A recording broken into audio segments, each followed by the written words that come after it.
The sky over New York City turned purple at exactly 3:17 p.m. on a Tuesday. People stopped in the streets, looked up, and pointed. Traffic halted. Phones came out to record the strange phenomenon. No one knew what it meant, but Lisa Murphy had. A terrible feeling in her stomach. Lisa worked at the United Nations building as a language expert. She studied how different cultures communicated. For the past 5 years, she had been part of a secret team listening for signals from space. Today, as she watched the sky change color through her office window, she knew her work had just become the most important job on Earth.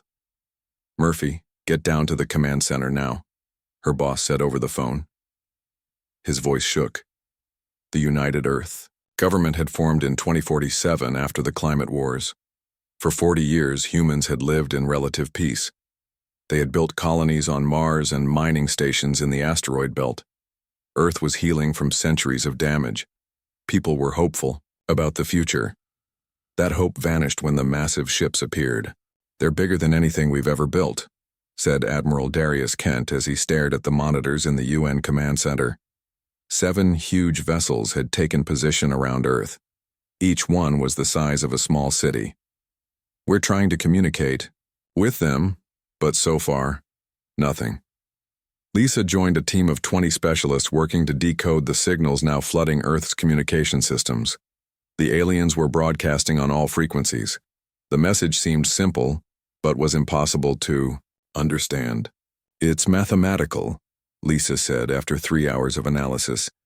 "They're using universal constants as a foundation. I think they expect us to respond in kind." President Frank Harlow arrived at the command center as night fell. The purple sky had darkened to a deep violet, and people were scared. Social media was exploding with theories and panic. "What do they want?" Harlow asked. "We don't know yet, sir," Admiral Kent replied. "But they could have attacked already and didn't. That's something." In Denver, Dr. Olivia Reed watched the same purple sky from the entrance of Cheyenne Mountain. The old military complex had been converted into a research facility decades ago. Now, it was being reactivated as a command center. "Doctor, we need you inside," a young soldier said. Olivia nodded and took one last look at the sky. She had spent her career studying theoretical planetary defense systems. Everyone had called her paranoid. Now, she was being proven right in the worst possible way. Deep in the mountain, she opened a secure vault and removed an old folder marked Project Pyrrhic. The plans inside were considered too extreme even during the darkest days of the Cold War. No one had ever expected to use them. "God help us," she whispered. Back in New York, Lisa and her team had a breakthrough. "We can communicate with them," she told Admiral Kent. "The language is complex but follows logical patterns. We've developed a basic translation algorithm." "What are they saying?" President Harlow asked. Lisa hesitated. "Sir, they're identifying themselves as the Galactic Imperial Fleet. They're demanding our unconditional surrender." The first official communication with the alien fleet took place at dawn the next day. A massive hologram appeared over major cities worldwide. The being called itself Sovereign Zalthuran of the Galactic Empire. It looked almost reptilian, with blue-gray skin and 4 eyes arranged in a diamond pattern. "People of Earth," the translation read, "your world has been claimed by the Empire. You will surrender all planetary resources and accept your place as Imperial subjects. Resistance will result in planetary cleansing. You have 48 hours to submit." Emergency meetings filled the next 2 days. Earth's military leaders confirmed what everyone feared. Humanity had no weapons that could threaten the alien ships. The few experimental defense satellites were disabled within hours of the aliens' arrival. "We need more time," Lisa argued in the crisis meeting. "I've been analyzing their communications with other systems. There are patterns suggesting they've done this before." She showed the gathered leaders evidence she had gathered, fragments of transmissions between Imperial ships mentioning other conquered worlds. "They strip planets of resources," she explained. "The native populations are either eliminated or used as labor until the resources are gone. Then they move on." President Harlow looked older than he had just days before. "Options?" he asked the room. Admiral Kent presented conventional response plans, all involving various forms of resistance that would likely end in humanity's defeat. When he finished, Dr. Olivia Reed stood up. "There is another option," she said quietly. She placed the folder marked Project Pyrrhic on the table. "We make Earth worthless to them." The room fell silent as she explained the concept. It was so extreme that several officials walked out in disgust. But as the deadline approached with no help coming and no hope of victory, the unthinkable became their only choice. "Begin preparations," President Harlow finally ordered. "But keep it secret. As far as the Empire knows, we're preparing to surrender." The next day, President Harlow addressed the world. He announced that Earth would join the Galactic Empire peacefully. He urged people to remain calm and cooperate with the alien representatives who would soon arrive. But behind this message of surrender, another plan unfolded. Families received coded instructions. Military personnel said goodbye to loved ones. Underground facilities that had been built during the climate wars were quietly activated. On Mars, colony leader Karen Davis received encrypted orders that made her sink into her chair with shock. When Imperial ships began landing on Earth, they found humans waiting with apparent submissiveness. Governor Zexa Terrell, appointed to oversee Earth's integration, was pleased by the lack of resistance. "These humans are more practical than our intelligence suggested," he told the sovereign. "Resource extraction can begin immediately." But at night, people disappeared. Databases were quietly corrupted. Critical infrastructure was prepared for destruction. Command centers were established in the deepest mines, in underwater bases, and in hollowed-out asteroids. Commander John Wright led the false resistance, a visible group fighting the aliens in conventional ways, drawing attention away from the real plan. His forces made sure the Empire focused on obvious threats while humanity's true response took shape in secret. At Cheyenne Mountain, Dr. Olivia Reed worked without sleep, coordinating with scientists around the world. What they were preparing went against everything they believed in as protectors of Earth. But they had all seen the evidence of what happened to worlds that became imperial colonies. "Better no Earth at all," Olivia whispered to herself, "than an Earth enslaved and consumed." As the first month of occupation ended, humanity was ready. Project Pyrrhic would begin at dawn. The Imperial ships landed in every major city on Earth. Tall, gray-skinned aliens with forearms walked down ramps and set up command posts. They brought strange machines that began scanning the ground, the water, and the air. "They're checking our resources," Commander John Wright told his small team of resistance fighters. They watched from a hidden bunker beneath old Chicago as the aliens set up a base in Grant Park. "Remember, we fight just hard enough to be believable, but not hard enough to make them destroy everything at once." John was a tall man with a scar across his left cheek from the climate wars. He had fought all his life but never expected to lead a fake resistance. His real job was to distract the aliens while the true plan moved forward. That night, his team attacked an Imperial patrol. They used old-style guns that made noise and light but did little damage to the aliens' armor. After a brief fight, they retreated into the sewers. "Perfect," John said when they were safe. "Now they think we're just disorganized rebels." The aliens reported the attack to Governor Zexa Terrell, who was setting up his headquarters in what used to be the White House. "These humans are primitive," Zexa Terrell said to his commanders. "Their weapons cannot harm us. Their resistance is pathetic." But Zexa Terrell did not know what was happening beneath his feet. Miles below the surface, massive underground facilities were filling with people. These places had been built during the climate wars to shelter millions. Now they were being prepared for a very different purpose. In one such facility under the Rocky Mountains, engineer Kelly Bennett worked day and night to modify the air systems. She had said goodbye to her husband Alan 3 days ago. He had gone to an underwater base in the Pacific Ocean with samples of marine life. "We'll never see each other again," Kelly whispered as she checked the life support systems. "But maybe, someday someone will." On Mars, the colonies had gone silent. When Imperial scouts visited the Red Planet, they found empty habitats. The humans seemed to have abandoned their Mars bases and fled back to Earth. The aliens did not know that the colonists had moved deep underground, into vast caverns they had been secretly digging for years. Karen Davis, the Mars colony leader, gathered her people in the largest underground chamber. 5,000 colonists looked at her with fear and hope. Earth has begun Project Pyrrhic, she told them. We will not see the surface for generations. Our job is to survive and remember.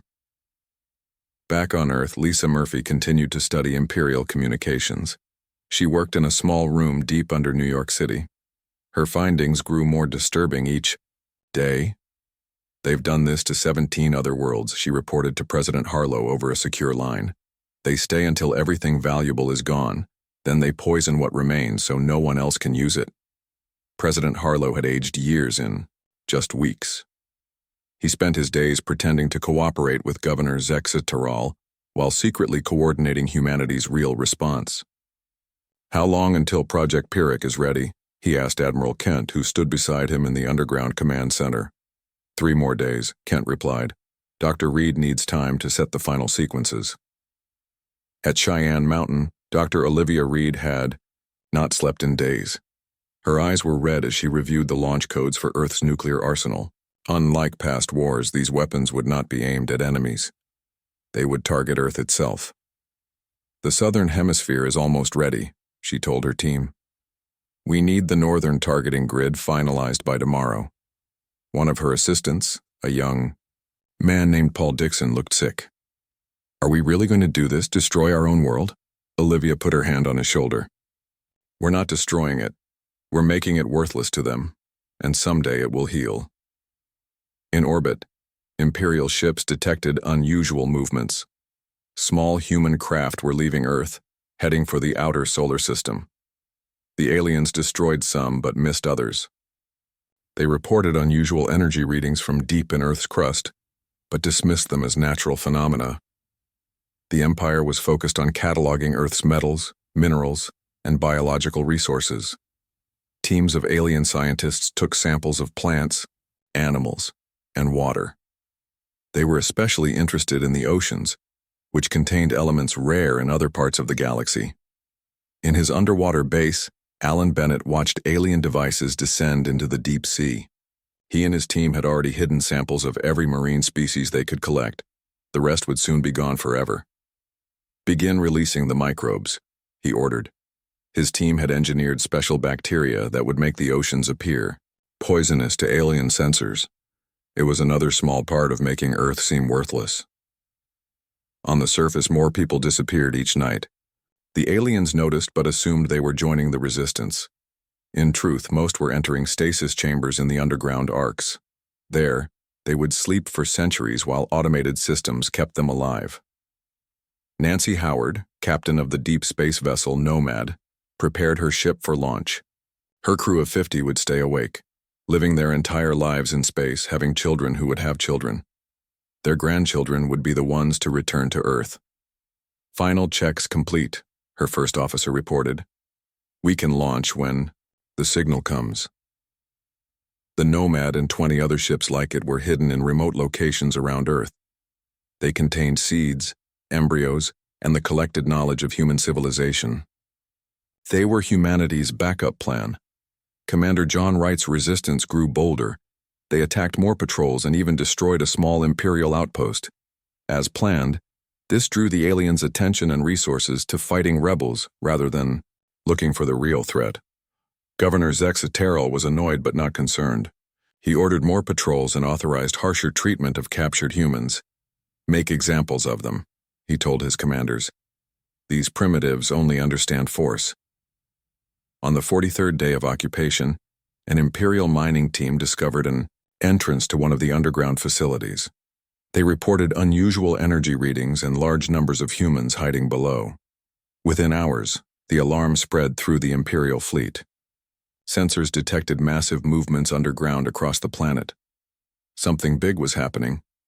Governor Zexateral contacted Sovereign Zaltharan. The humans are hiding underground. They may be planning something. The Sovereign ordered immediate attacks on all detected underground facilities. Imperial ships positioned themselves to bombard the surface. In the command center, President Harlow received the news with grim determination. They've found us sooner than expected, he told Admiral. Kent, should we wait? Kent asked. Harlow shook his head. No, it's time. He picked up a secure phone and gave the order that would change Earth forever. Execute Project Pyrrhic. Across the planet, hidden systems activated. In silos, submarines, and secret bases, final preparations began. Humanity was about to do something no species had ever done when facing the Empire. They would destroy their own world rather than let it be consumed. Captain Susan Mitchell stood on the bridge of her aircraft carrier in the middle of the Pacific Ocean. It was the last functioning carrier in the U.S. Navy. Most of the others had been sunk or captured in the first days of the invasion. Missile. Stations report ready, Captain, her first officer said. Susan nodded. She had received the coded message from President Harlow 15 minutes ago. Project Pyrrhic was now active. She took a deep breath and gave the order she never thought she would give. Launch all missiles. Across her ship, missile hatches opened, but the weapons were not aimed at the alien ships above. They were aimed at Earth itself. Similar launches happened from submarines hidden in the ocean depths, from secret bases in mountains, and from the few orbital platforms humans still controlled. In space, the Imperial fleet detected the launches. They were confused. The missiles were not targeting their ships. They were falling back to Earth. The humans are firing weapons at their own planet, an Imperial officer reported to Governor Zexaterrell. This makes no sense. Zexaterrell watched the missile tracks on his display with disbelief. Stop them, he ordered. Shoot down those missiles. Imperial ships fired energy weapons, destroying some of the missiles. But there were thousands. Most got through. The first nuclear explosions lit up the atmosphere over remote areas, deserts, mountain ranges, and oceans. These were not random targets. Each one was carefully chosen as part of Dr. Olivia Reed's plan. In her command center, deep under Cheyenne Mountain, Olivia watched the explosions on her monitors. Phase 1 complete, she said. Begin Phase 2. Around the world, special facilities activated. Dr. Greg Patterson, a biologist working in an underground lab in Australia, pressed a button that released engineered bacteria into the air. These microscopic organisms were designed to rapidly consume organic matter before self-destructing.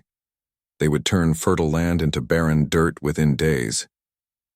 May the future forgive us, Greg whispered as he sealed his lab. He and his team entered, stasis pods that would keep them alive for centuries. The sky grew dark as smoke and dust from the nuclear explosions spread through the atmosphere. Temperatures began to drop. Nuclear winter had begun.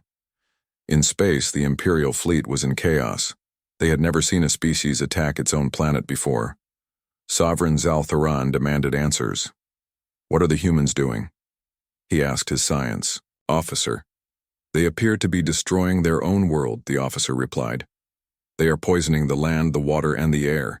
They are making Earth uninhabitable. Zal-Theran could not understand. Why would they destroy what we want? This is madness. On the surface, Commander John Wright led his resistance fighters in their final mission. They attacked the main Imperial base in Chicago, causing as much damage as possible before retreating to their escape route, a tunnel leading to an ARC facility. This is our last fight on the surface, John told his team as they sealed the tunnel behind them. The next time humans see daylight, none of us will be alive to see it. Governor Zexaterrell ordered his forces to capture key human leaders. They raided the White House but found it empty. President Harlow was already 50 miles away, in a hardened bunker deep underground. What is the status of the Mars colonies? Harlow asked his staff. All silent, Admiral Kent reported. Imperial scouts report they found empty habitats. Harlow nodded. The plan was working. And our space fleet? 23 ships have launched. 17 were destroyed, but 6 have escaped detection. They're heading for the outer solar system. In her ship, the Nomad, Captain Nancy Howard watched Earth grow smaller on her screens. Tears floated from her eyes in the zero gravity. Course set for the Kuiper Belt, her navigator reported. We'll return in 487 years. Nancy wiped her eyes.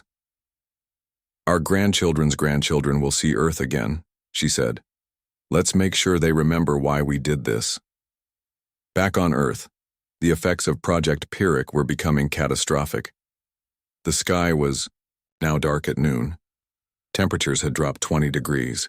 The engineered bacteria were consuming plants and animals at an alarming rate.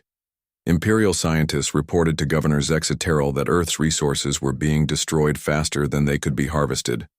The metals in the ground are becoming radioactive, one scientist said. The water is being poisoned. The biomass is disappearing. In days, there will be nothing left worth taking. Zexaterral could not believe what he was hearing. Find the human leaders, he ordered. They must stop this insanity. Imperial forces captured some humans who had not made it to the Arks. Under questioning, these prisoners told the same story. We would rather die than serve the Empire, they said. We would rather destroy our world than let you take it. The aliens did not understand. They had conquered many worlds and none had ever responded this way. In the underground Arks, millions of humans entered stasis chambers. The air became still as life support systems switched to minimal power. Automated systems would keep everyone alive but unconscious for centuries. Kelly Bennett checked the final readings on her console. All systems were working perfectly. Her Ark held 50,000 people, now all in stasis except for her and a few other engineers. The outside temperature is falling rapidly, she noted. Radiation levels are rising. Project Pyrrhic is succeeding. Her colleague nodded. Time for us to sleep, he said. Kelly thought of her husband, Alan, in his underwater base on the other side of the world. She would never know if he had made it safely into stasis. She could only hope. Goodbye, old Earth, she whispered as she climbed into her stasis pod. Hello, new Earth, whenever you come. On the surface, the last free humans completed their tasks. Some released more engineered organisms designed to accelerate Earth's transformation. Others triggered geological charges that would cause earthquakes and volcanic eruptions. The Imperial fleet watched in horror as Earth became unrecognizable. Storms raged across the surface. The blue of the oceans turned gray and then black. The green of the continents faded to brown. Sovereign Zalthuron ordered a full scan of the solar system. Find where the humans have gone, he demanded. They cannot have all died. Imperial ships searched Mars, finding only empty colonies. They checked the moons of Jupiter and Saturn, finding nothing. Deep space scans detected no human ships fleeing the system. After 3 months of searching, the Imperial scientists reached a conclusion that seemed impossible. Humanity had committed mass suicide rather than submit to Imperial rule. They destroyed their civilization, the lead scientist told Zalthuron. They poisoned their world. They eliminated themselves completely. Zalthuron stared at the images of Earth, now a gray, lifeless ball. Why? Why would they do this? No one had an answer. Meanwhile, deep underground in the oceans, on Mars, and in ships heading to the outer reaches of the solar system, humanity waited. They would sleep for centuries. They would wait for Earth to heal. They would wait for the Empire to forget them. And then they would return. 100 years passed, then 200. Earth continued its slow healing. The radiation levels dropped. Simple plants began to grow again in some areas. The skies gradually cleared. The Galactic Empire placed warning beacons around the solar system. They labeled it the graveyard of the insane, a place where a species had chosen death over submission. Imperial ships avoided the area. Stories spread through the galaxy about the humans who destroyed themselves. 300 years after Project Pyrrhic, the Empire itself began to change. Wars with other galactic powers drained their resources. Rebellions broke out on conquered worlds. The once mighty Empire slowly shrank. Deep beneath Earth's surface, the Arks continued their silent work. Millions of humans slept in stasis pods while automated systems kept them alive. Computers monitored the surface, waiting for the day when it would be safe to wake the sleepers. On Mars, the hidden colonies had developed their own way of life. Generations had been born and died in the underground cities. Children learned about Earth from their parents and grandparents, who had learned from theirs. They told stories about blue skies and green fields that none of them had ever seen. Sam Miller was born in the largest Mars colony, now called New Hope. He was a young engineer who worked on the water recycling systems that kept everyone alive. Like all Mars children, he had been taught that someday they would return to Earth. "Do you really think Earth still exists?" Sam asked his grandfather, one of the few people still alive who had been born on Earth. The old man nodded. "It exists. It's waiting for us. The question is whether it's ready yet." In the outer solar system, the generation ships continued their long journeys. The Nomad and the other surviving vessels had been traveling for over 3 centuries. Captain Nancy Howard had died long ago. Her great-great-granddaughter, Amy Howard, was now the captain. Amy had never seen Earth except in old photos and videos. She had been born in space, as had her parents and grandparents. The ship was the only home she had ever known. "Navigation check," she ordered her crew. "Are we still on course?" Her navigator nodded. "Yes, Captain. We begin our return journey in 37 years as planned." The crew of the Nomad had kept their mission alive through the centuries. Every child born on the ship was taught their purpose: to return to Earth when it was safe, bringing with them the seeds, embryos, and knowledge needed to rebuild. Back on Earth, in the largest arc beneath the Rocky Mountains, a computer alert sounded. After 347 years of monitoring, the system had detected something important. Earth's surface was becoming habitable again. In one small section of the arc, systems began to power up. Lights brightened in corridors that had been dark for centuries. In a control room, 3 stasis pods opened. The people inside took their first breaths of fresh air in almost 350 years. Kelly Bennett was one of them. Her body had aged only a few days during her long sleep thanks to the stasis technology. She coughed as her lungs remembered how to work. Her mind was foggy with the drugs that had kept her in stasis. "Status report," she croaked to the computer. A mechanical voice responded. "Earth surface temperature, stable. Radiation levels, acceptable. Organic life, regenerating. Air quality, within human tolerance." Kelly pushed herself up from the pod. Her legs were weak after centuries of disuse. The other 2 people from her team were also waking up. One was a doctor, the other a security officer. "We need to check everything before we wake the others," Kelly said. "Start the full diagnostic." The computer systems had kept running all this time, powered by geothermal energy. They had monitored Earth's recovery and protected the sleepers. Now they showed Kelly what had happened to the world. Pictures from surface cameras revealed a different Earth than the one she remembered. The landscapes had changed. New forests had grown. New rivers flowed where there had been none before. Animals had returned, some familiar, some that had evolved new features. "It worked," she whispered. "Earth survived. We survived." In orbit around Earth, automated defense systems remained active. They were designed to look like space debris to any passing ships. But they were watching, waiting for any sign of the Empire's return.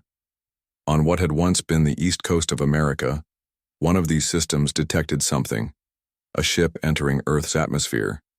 It wasn't Imperial, it was much smaller, and its design was unknown. Inside the small craft, Steve Carson piloted carefully through the atmosphere. He was from Mars, the first explorer sent to check if Earth was ready for human return. His ship was built from materials mined on Mars and designed to be undetectable by Imperial sensors. Steve had volunteered for this dangerous mission. He was the first human to see Earth from space in over 3 centuries. Now he would be the first to walk on its surface. "Mars base, this is Explorer 1, he radioed back. "I'm entering Earth's atmosphere. No sign of Imperial presence." His ship landed in a clearing that had once been part of New York City. Now it was a forest. Trees grew where buildings had stood. Animals scattered as his ship touched down. Steve put on a protective suit, just in case the air wasn't as safe, as their sensors indicated. He opened the hatch and took his first step onto Earth. The ground felt strange under his feet. He had lived his entire life on Mars, where the gravity was lower. Earth felt heavy, pulling at his body. But the air. When he finally risked taking off his helmet, the air smelled rich and full of life. Mars base, he reported. Earth is beautiful. The air is breathable. Plants and animals have returned. I think we can come home. In her arc beneath the mountains, Kelly received the news with joy. Mars had made contact. Explorer 1 had landed safely. Earth was ready for humans again. Begin revival sequence for first wave, she ordered the computer. 500 stasis pods began the process of waking their occupants. These were the engineers, farmers, builders, and doctors who would prepare the way for the millions still sleeping. As the first people began to wake, Kelly looked at the surface camera feeds again. Earth was different now, but it was still there, home. And the Empire had forgotten them, just as they had planned. We're coming back, she said to the screen. We're bringing humanity home. In deep space, the Empire had other problems. Their territory had shrunk by half. Other powers now controlled much of what had once been Imperial space. Resources were scarce. The glory days of expansion were long gone. An Imperial patrol ship passed the edge of the solar system, noting the ancient warning beacons still in place. The captain glanced at the readings, then moved on. There was nothing of value in this cursed system, only the memory of a species too insane to accept their place in the galaxy. He did not notice the small ship hiding in the shadow of a moon. He did not see the communication lasers sending signals between Mars and Earth. He did not know that the species he thought had died was preparing its return. Humanity had not destroyed itself. It had only been waiting. 476 years after Project Pyrrhic began, Earth looked alive again. Forests covered much of the land. New animals roamed the wilderness. The oceans teemed with fish. The air was clean. It was not the same Earth as before, but it was a living world once more. Humans had returned to the surface in small groups at first. They built settlements in hidden valleys and underground, designed to be invisible from space. They used technology that produced no heat or radiation, signatures that Imperial sensors might detect. Paul Dixon led the first team from the Rocky Mountain Arc to establish a surface community. He was a descendant of the original Arc engineers, born in the underground facility after some of the sleepers were awakened. Now 50 years old, he watched as the small town of New Haven grew beside a lake that hadn't existed before Project Pyrrhic. The satellite network is complete, his assistant told him one morning. We can now communicate with all settlements on Earth and Mars. Paul nodded with satisfaction. And the deep space tracking? Operational. We're receiving signals from the EE. Returning ships. The Nomad will arrive first in about 3 months. This was the news Paul had been waiting for. The generation ships that had left Earth centuries ago were finally coming home. They carried the seeds, embryos, and knowledge that would help restore Earth's biodiversity. In what had once been Europe, another settlement flourished in a hidden valley. Here, Linda Evans oversaw the construction of a new kind of spacecraft. It looked nothing like the ships humans had built before the Empire came. These vessels used technology developed independently during the centuries of hiding. Will it be ready in time? Asked her brother, who led the engineering team. Linda patted the hull of the sleek craft. Yes. When the Empire returns, we'll be ready. The new human civilization was unlike the one that had seemingly destroyed itself. It had grown up in secret, focused on being undetectable. People lived in harmony with the new Earth, taking only what they needed. They built their homes to blend with the landscape. They left no traces that could be seen from space. Most importantly, they had developed new technologies. Cut off from the rest of the galaxy, unable to reveal themselves, humans had been forced to find different solutions to their problems. On Mars, the colonies had finally moved to the surface. They built domed cities that captured the weak sunlight and used it to grow food. Sam Miller, now an old man, stood under the transparent dome of New Hope City and watched dust storms swirl across the red landscape. Transmission from Earth, sir, a young communications officer told him. The Nomad has been detected entering the outer solar system. Sam smiled. He had lived his whole life for this moment. The return of the generation ships, the final piece of humanity coming home. The Nomad approached Earth slowly. Inside the ship, Captain Amy Howard gathered her crew. They were the descendants of the original crew, born and raised in space. None of them had ever set foot on a planet. Our ancestors left Earth to ensure humanity would survive, Amy told them. They lived their entire lives in space knowing they would never return home. Now we complete their mission. The Nomad entered Earth orbit quietly, using stealth technology to avoid detection by any passing Imperial ships. From the bridge, Amy looked down at the blue-green world below. It was more beautiful than any picture or video could show. It doesn't look dead to me, she said. On the surface, Kelly Bennett stood outside her small house near New Haven. Though nearly 350 years old in actual time, the stasis technology meant her body was only about 80. She used a cane to walk, and her hair had gone white, but her mind remained sharp. She looked up at the night sky, knowing the Nomad was up there though she couldn't see it. Her husband Alan had worked in the underwater base centuries ago. She never learned if he had survived, but his work had helped save Earth's marine life, which had recovered better than anyone expected. "We did it, Alan," she whispered to the stars. "We saved what matters." In orbit, sensors on one of Earth's hidden defense platforms detected something alarming: an Imperial scout ship entering the outer solar system.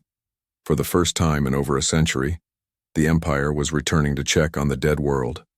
The alert spread quickly through the hidden communications network. Settlements went into lockdown. Surface activities ceased. Lights were dimmed. Everyone held their breath. In what had once been Australia, a command center activated deep underground. This was the new military headquarters of humanity, built to coordinate defense if the Empire ever returned. "How many shipmen?" asked Laura Weber, who held the title of Admiral, though humans had no official navy yet. "Just one scout ship so far," her officer replied. "But their communications suggest more will follow. They're doing a resource survey of the sector." Laura studied the tactical display. The scout ship would reach Earth in 3 days. "Are the new defense systems ready?" "Yes, Admiral. And we have 12 of the new vessels completed." Laura nodded. "Alert all settlements. Prepare for possible contact." The Imperial scout ship approached Earth slowly.